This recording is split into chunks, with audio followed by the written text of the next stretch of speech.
Kvadrat köklərlə bağlı belə bir nümunəyə baxaq. Bizdən istənilən kök alda x üstəgəlsin 15 bölünsün 2 kök altda x-in qiymətinin tapılmasıdır.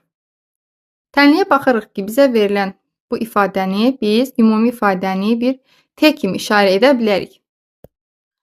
Deməli, t nəyə bərabər olacaq? Buradakı t 4 çıxılsın 2 kök altında x-ə. Bu nümunənin özündə də görürük ki, bu ifadə özü t-dirsə, baxın 1 bölünsün kök altı x üstəgəlsin, yenə 1 bölünsün kök altı x sonsuzluğa qədər davam edir.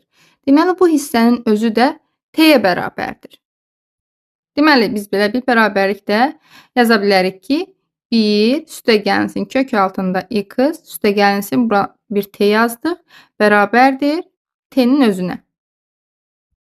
Bəs t nəyə bərabər idi? T-nin özünü də biz yazmışdıq ki, 4 çıxılsın 2 kök altı x-ə bərabər idi.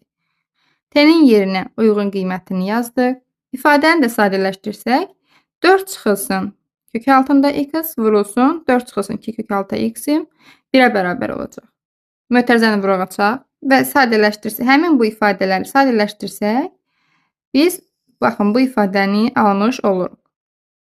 Bizdən istənilən nədir? Kök altı x üstəgəlsin 15 bölünsün 2 kök altı x. Bu ifadəni də biz məxrəcdə 2 kök altı x yazıb daha yəni ortaq məxrəcə gətirə bilərik. 2x üstəgəlsin 15 də sürətdə qalacaq.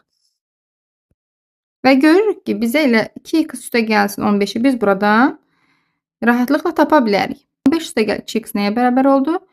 12 kök altı x-i bərabərliyin digər tərəfinə keçirdikdə bunlar bərabər olur. Deməli, 15 üstəgəl 2x-in yerinə 12 kök altı x yaza bilərəm. Bizdən istənilən nə idi? 2x üstəgəl 15 bölünsün 2 kök altı x. 15 üstəgəl x-in yerinə də biz nə yazırıq? 12 kök altında x bölünsün 2 kök altında x. İxtisar gedir. Cavab 6.